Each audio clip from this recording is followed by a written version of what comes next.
I'm Bill Cleveland. I am a musician and a writer, and I run an organization called the Center for the Study of Art and Community, and I'm the host of a podcast called Art is Change, and we are located in Alameda, California, which is the unceded land of the Ohlone people. My podcast, Art is Change, is a chronicle of art and community transformation where activist artists and cultural organizers find and learn the skills and strategies they need to become creative community leaders.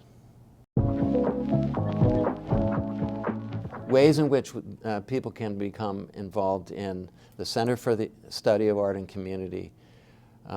Number one is that our website is more than just an advertisement. It has tons of information on it that has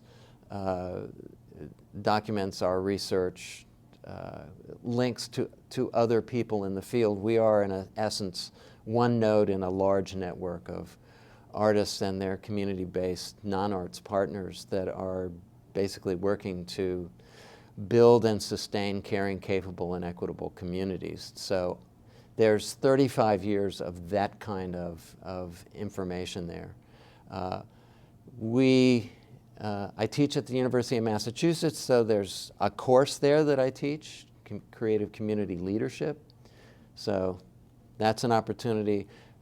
The one that's most accessible is that we do have this podcast. The podcast broadcasts every week.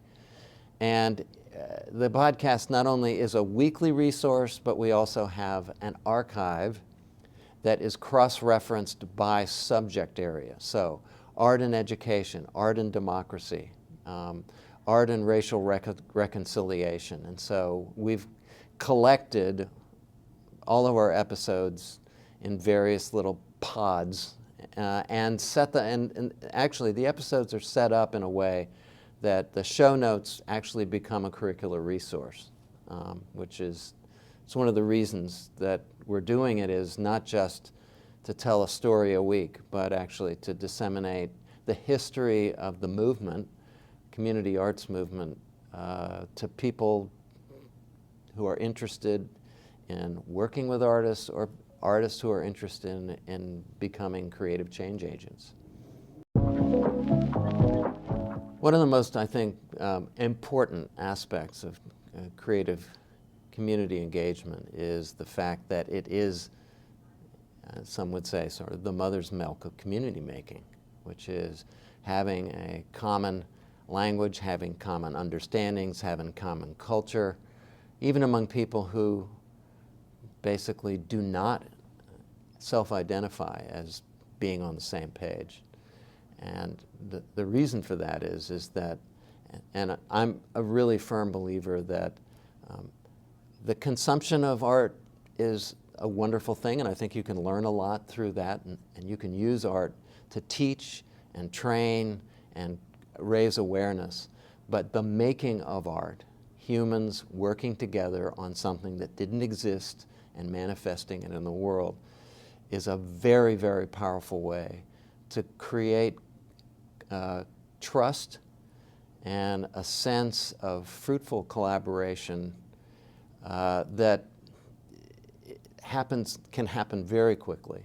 And particularly when you're trying to build a coalition among people who may in fact be strangers but have a common idea or common purpose they want to achieve. I mean, the obvious examples of these is that in the most difficult circumstances that I've encountered in South Africa during the civil rights movement, you're going to find situations in which people are dealing with fear, and often the singing of a song, which some people might trivialize, actually builds courage, creates collective sense of solidarity, and can literally change the story on the ground that is being, the dominant story that's coming together. And it will also confound those on the other side of the fence, because most people don't associate a practice of dance or art making or theater or whatever with conflict. Probably the most important aspect of the creative process and its application to community change making is one that is often overlooked.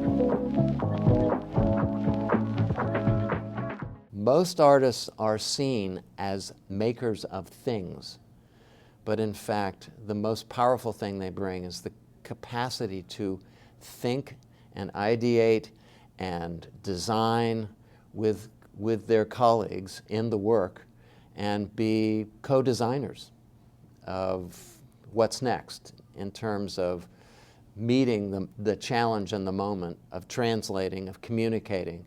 For people who are not used to working with artists, invite artists into your processes and systems, not as makers of a thing that you've already decided what it should be, like a poster or a song, but actually sitting down and sharing your mission, sharing your goals, sharing the outcomes you want, and then basically, giving the creative process an opportunity to respond,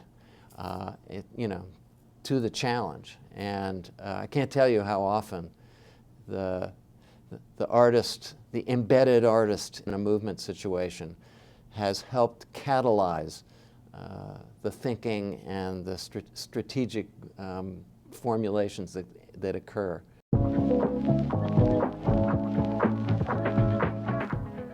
I'll tell a very short story, but in Belgrade, during the Milosevic regime, when the former Yugoslavia was turning Serbia into Serbia, massive demonstrations were occurring on a regular basis.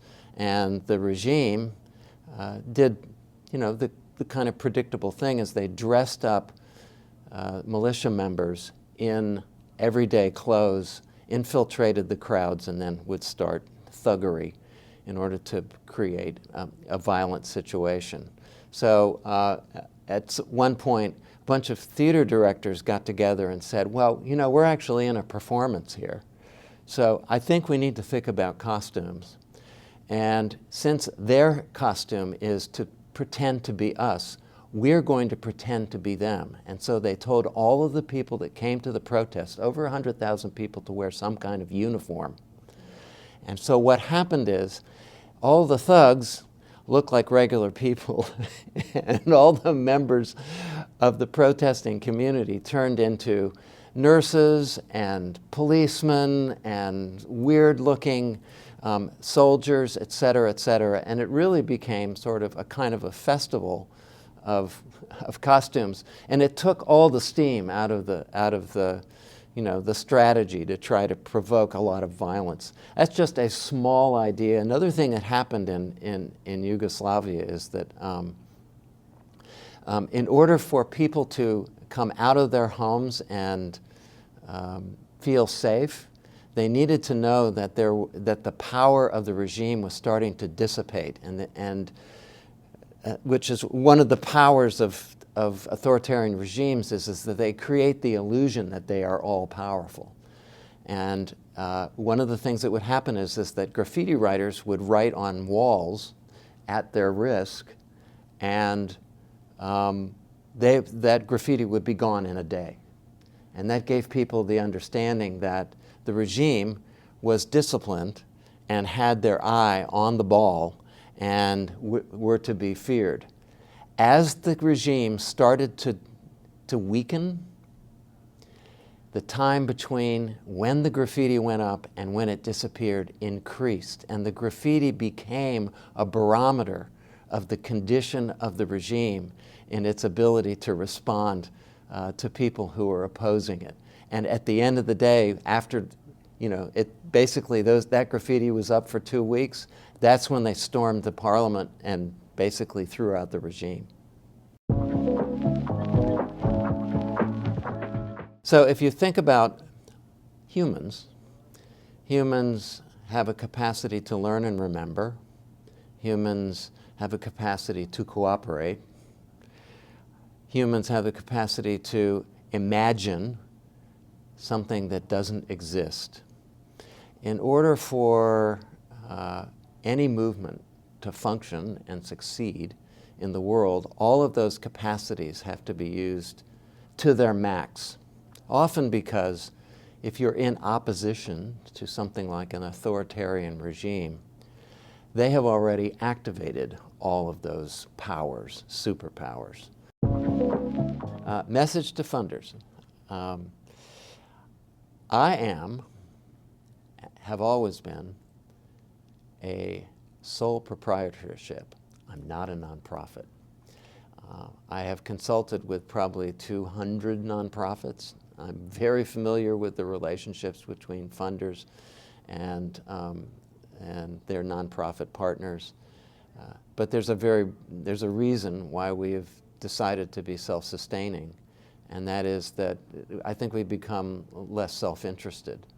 That said, the podcast has become a sweat equity work of passion, and we just had a GoFundMe, which was fairly successful, but I'm thinking that it could be peeled off to become a pretty powerful resource for learning and sharing the stories, powerful stories from around the world of artists working in their communities to basically change the story and change the world.